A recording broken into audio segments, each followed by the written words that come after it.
Hi, my name is Ben, and I like plants, mushrooms, wildlife, and stuff like that. I do a little bit of photography, and I'm super bored half the time, so I figured I'd start a video series. It probably won't amount to much, but who really cares? So let's go into the woods. Today the sun is hidden behind the clouds, the air is moist, we're right near a moist body of water. This looks like the perfect place to find some nice, moist nature.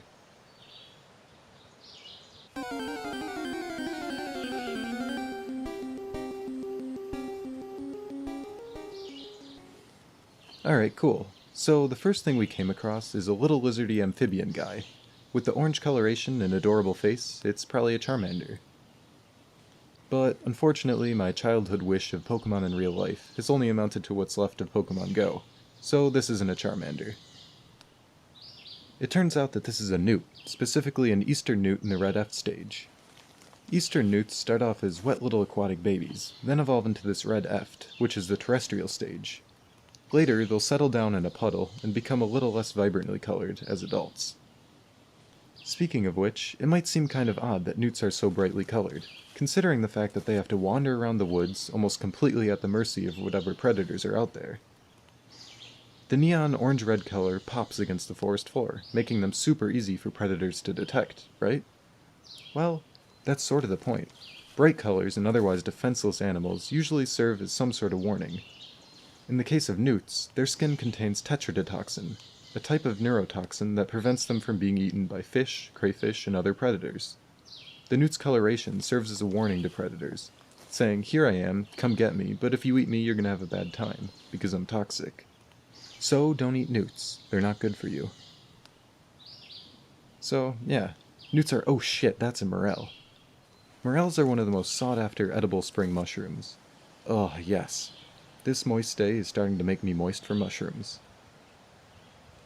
Here's another one that looks like it's having a bad day. Or maybe it just has a few developmental problems, but that's alright. I wouldn't be surprised if I have a few myself. Defective or not, it's still edible, so you can bet your ass I'm gonna eat it. Let's shift gears back into mushroom hunting.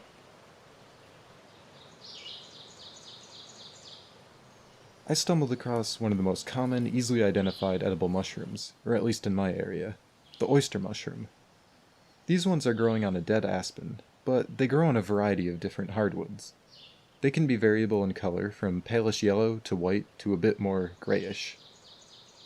One thing that I've noticed is that they usually have a distinct, almost sweet kind of smell that's really hard to miss. Once you find and eat some, it's almost impossible to mess it up the next time, but you still can do it. There are a few poisonous lookalikes, like some of the O Lantern mushrooms, which look like oysters sometimes, especially with their large flat surfaces and decurrent gills. But the bright orange kind of throws things off, and also the fact that they glow in the dark. I would show that, but I really don't know how, so maybe next time. Either way, don't eat these. These oyster mushrooms are just a little bit buggy.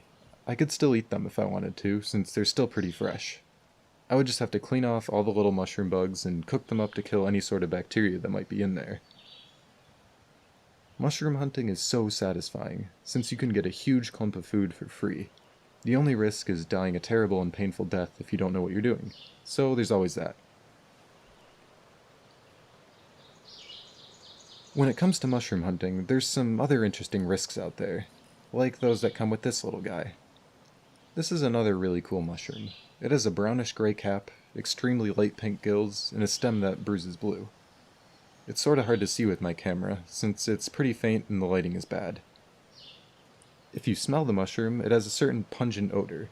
It's hard to describe, but it's kind of iron-like and chemically. With all of those traits, you can key it out in your handy-dandy mushroom books to Pluteus americanus. It's not edible, but it's not exactly gonna kill you either. And that's important to know, since you could easily mistake this mushroom for the edible deer mushroom, Pluteus cervinus, a mushroom which shares many common features except for the bruising and the funny smell. So let's say you were expecting a nice edible deer mushroom, but instead you end up eating this. Instead of a satisfying meal, you would be in for a surprise psilocybin trip. To some people that wouldn't be the worst thing, but for others, well, yeah. That's why you always have to be 100% certain when identifying things that you plan on eating. So now you know how to identify this mushroom, so that way you don't accidentally consume it. That would be bad, and nobody wants to do that. I mean, who would do that? Drugs are bad. So I'll leave this very bad mushroom here, where it won't hurt anyone. But it's a shame to pick something and not actually use it. Huh, I could just... So would you look at that tadpole? That's a baby frog of some sort. It still amazes me how amphibians start off as aquatic larvae, just swimming around as basically just a head with a tail on it, and then turn into frogs, or toads, or newts. Like, damn. Okay, I'm going back to look for some more mushrooms. Daedaleopsis confragosa is one of my favorite species of fungi, mainly because of how friggin' cool that name is. For you Greek mythology fans out there, you could probably guess where the name comes from.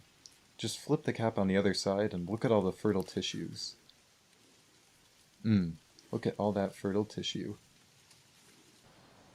It's pretty, like a maze, or perhaps a labyrinth, like the one Daedalus of myth designed to keep a minotaur in. It's pretty dope, and also the current background to my computer. Now we'll shift from something that I absolutely love to something that I hate. Here's the golden garden spider, also known as the black and yellow spider. Let me just start off by saying that I dislike spiders with a passion. Those ones on Zelda Ocarina of Time kinda scarred me. These even have a skull-looking shape on the back that I don't like at all. I found another one nearby that has some similar colors but a different pattern, so I think it might be another kind of spider. From what I can tell, it looks like the banded garden spider, but I don't really know shit about bugs. For as creepy as these are, I have to admit that they're kinda cool looking. I still don't like them though. And another great reason to be afraid of these spiders is that they get it on and make babies. Tons and tons of creepy crawly baby spiders. They make these little balls on webs that make you come up closer to get a better look. If you get really close and accidentally breathe on them, they go crazy. Little baby spiders pouring out everywhere. There are just so many of them, and I don't like it. Alright, no more spiders, and back to the fungus. It seems like there's some little birch polypore nuggets growing off of this tree. Here's another growing out of a down birch tree. It's not fully grown yet, but the immature ones are better since they're less likely to be filled with maggots. I'll take this one for later since the birch polypore is reportedly good for the immune system and contains anti-inflammatory compounds. It's a cool find. Here we got some ants on a dandelion.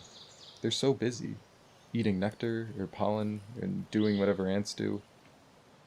Busy little ants.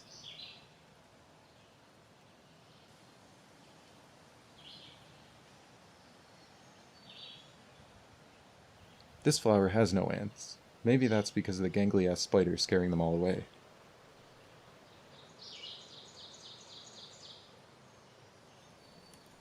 This cool little mushroom is known as the bleeding fairy helmet, and can I just say that's one badass name. Why is it called that? Well, when you rip off the cap, or break any part of the mushroom, it bleeds a reddish latex that looks a lot like blood.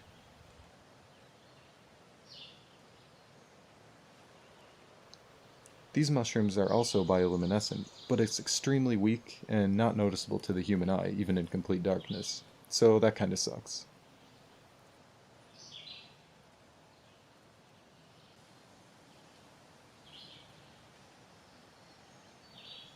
Did you see that? This little hoverfly just pooped. Enhance that. Nice. Speaking of poop, that's some nice shit right there. I wonder if it's useful for anything. These little mushrooms are swamp beacons, or for the Oblivion players out there, bog beacon ascocaps. In Oblivion, they can be used to restore magicka, shield, damage personality, and damage endurance.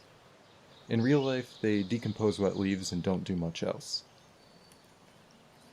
And speaking of things that don't do much, it's time for me to end today's thing. I should probably say thanks for taking the time out of your day to watch this. I really don't know what I'm doing at this point, but I do know that I want to keep making videos of whatever cool stuff I come across in the woods. I need a hobby, and this is actually a bunch of fun. So any feedback you have would be very much appreciated.